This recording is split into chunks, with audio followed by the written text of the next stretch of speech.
नमस्कार। आपका हमारे Guru Shikhar study hub YouTube channel पर हार्दिक स्वागत है।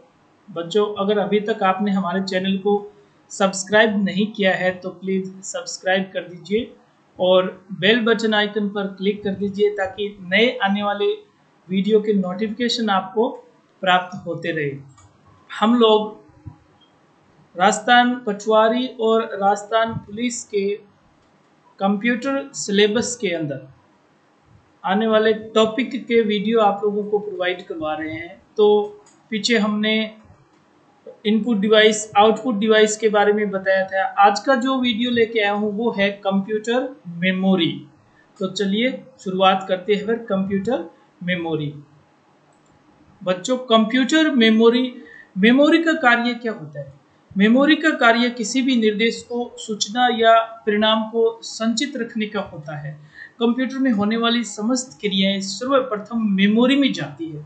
अतः हम कह सकते हैं कि यह एक प्रकार से कंप्यूटर का स्टोरेज रूम होता है, यानी संग्रहण कक्ष होता है, जहां से आवश्यकता पड़ने पर डाटा तुरंत प्राप्त कर सकते हैं।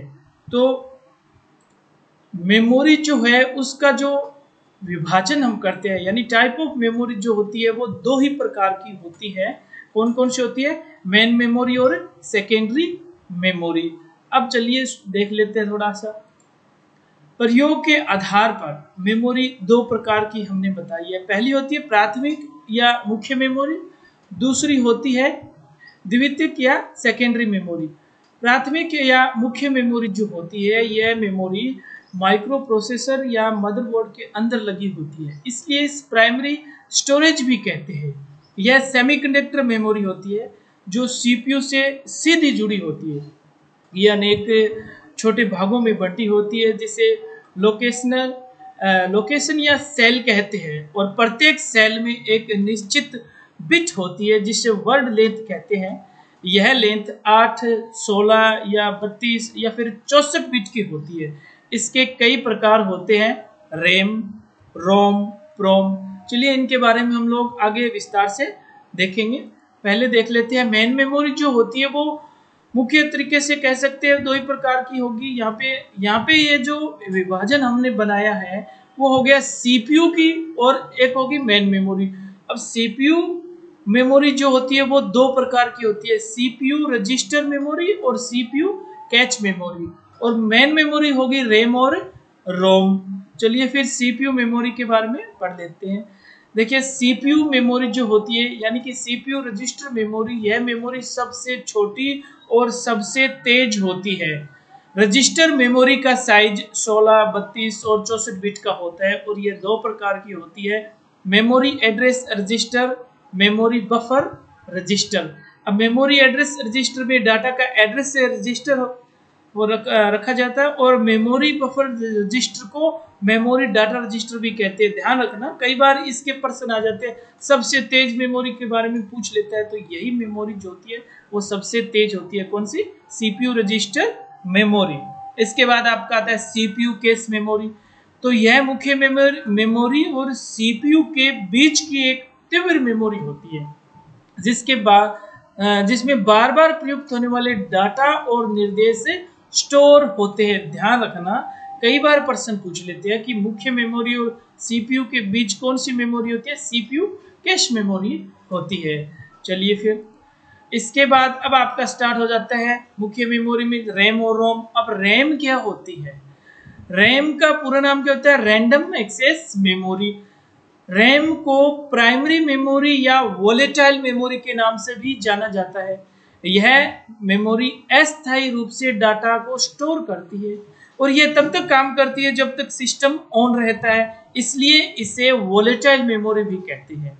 इस मेमोरी को रैंडम एक्सेस मेमोरी इसलिए कहा जाता है क्योंकि यह किसी भी मेमोरी स्थान पर डाटा को समान समय में स्वतंत्र रूप से एक्सेस कर सकती है, यानी जब चाहे जहां से ये डेटा को उठा सकती है। इसलिए इसकी जो कार्य क्षमता होती है वो केबी, एमबी, जीबी में मापी जाती है। ये मैं थोड़ा सा टॉपिक है जो आपको अलग से बता दूंगा, उसमें आपके ज्यादा समझ में आ जाएगा। रैम के बाद अब अगर देखें तो रैम जो होती है वो आगे और डिवाइडेशन हो जाती है।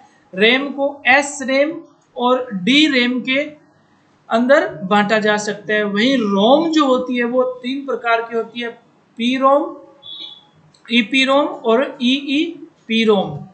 तो इनके बारे में पढ़ लेते हैं फिर। चलिए अब आपका आता है रैंडम एक्सेस मेमोरी के प्रकार। पहला था एस रोम। एस रोम का मतलब क्या होता है? फुल फॉर्म होती है स्टैटिक रैंडम एक्सेस मेमोरी।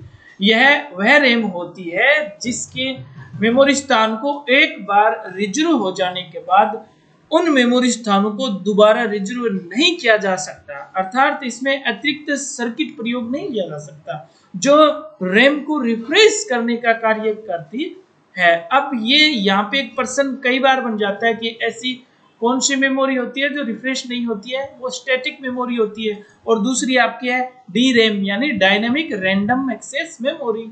इसमें अतिरिक्त सर्किट प्रयोग लिए जा सकते हैं जो रैम को रिफ्रेश करने का कार्य करते हैं। यह मेमोरी बार बार रिफ्रेश होती रहती है, ये ध्यान रखना। कई बार प्रश्न आ जाता है कि बार बार रिफ्रेश होने वाली मेमोरी कौन सी होती है? Dynamic random access memory. और एक बात मैं आपको इंपॉर्टेंट है वो नोट के तौर पे बताना चाहूंगा, जो प्राइमरी मेमोरी जिस सॉकेट में लगाई जाती है ना उसको single in line memory module कहा जाता है।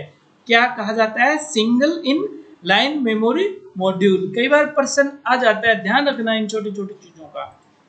अब इसके बाद आपका आता है रोम। रोम का पूरा नाम रीड ओनली मेमोरी होता है। इसमें स्टोरेज डाटा व सूचना न तो नष्ट होती है न कोई उनमें परिवर्तन होता है। इसमें डाटा या निर्देश लिखने की प्रक्रिया को बर्निंग कहा जाता है। पावर ऑफ होने पर भी इसमें कोई प्रभाव नहीं पड़ता है। इसका प्रयोग माइक्रो प्रोसेसर स्टोर करने के लिए किया जाता है, यानी माइक्रो प्रोग्राम जो होते हैं ना वो स्टोर करने के लिए किया जाता है। अब सिस्टम बूट और सिस्टम बायोस प्रोग्राम इसके महत्वपूर्ण उदाहरण है। देखिए मैं आपको रोम के बारे में और अधिक बताने की जरूरत नहीं है, क्योंकि हमने जो पीछे के जो वीडियो ने उसमें जो पर्सन आए उनको मैंने व्याख्या करके बताया भी था। यहाँ पे देखो इंपॉर्टेंट चीज आई है सिस्टम बूट, सिस्टम बायोस। अब ये जो छोटे छोटे जो माइक्रो प्रोग्राम होते हैं ना वो बायोस में ही स्टोर होते हैं, ये ध्यान रखना। और बायोस किस में स्टोर होता है? रोम में होता है, ये अपने को ध्यान रखना है। फिर आपका रीड ओनली मेमोरी जो है इसके जो टाइप जो होती है वो पी रोम यानी कि प्रोग्रामेबल रीड ओनली मेमोरी।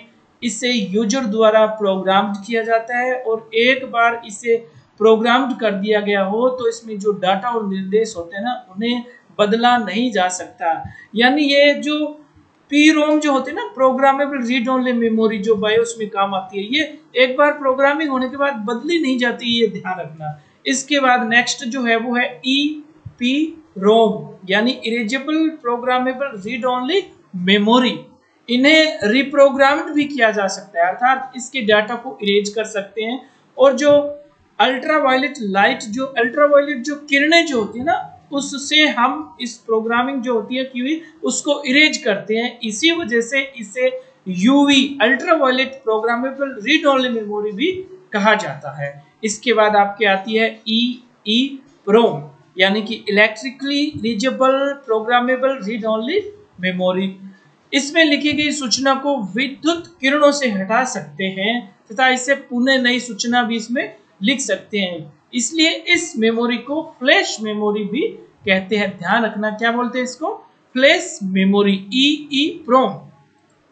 अब आपकी आती है सेकेंडरी मेमोरी। देखिए सेकेंडरी मेमोरी जो होती है वो कंप्यूटर में सूचना को स्थायी रूप से स्टोर करने के लिए काम में ली जाती है और ये एक्सटर्नल या नॉन वोलेटाइल मेमोरी होती है। यह मुख्य मेमोरी की तुलना में बहुत धीमी होती है और इसे बैकअप मेमोरी भी कहा जाता है। क्योंकि सीपीयू डायरेक्ट इस मेमोरी को एक्सेस नहीं कर सकता है, क्योंकि इसके कंटेंट को पहले मेन मेमोरी में ट्रांसफर किया जाता है और फिर सीपीयू एक्सेस कर सकता है। उदाहरण के तौर पर आप लोग देख सकते हो सीडी रोम है, डीवीडी है, हार्ड ड्राइव है। तो बच्चों ये था आपका मेमोरी से संबंधित छोटा सा वीडियो। आशा है आपको पूरा पसंद आया होगा। मुझे कमेंट बॉक्स में कमेंट करके आप लोग जरूर बताएं और हमारे इस वीडियो को लाइक करें और अपने दोस्तों के साथ शेयर करें। अब हम लोग कोशिश करें कि आपको रेगुलर एक दो वीडियो मिलता रहे। थैंक यू वेरी मच, धन्यवाद।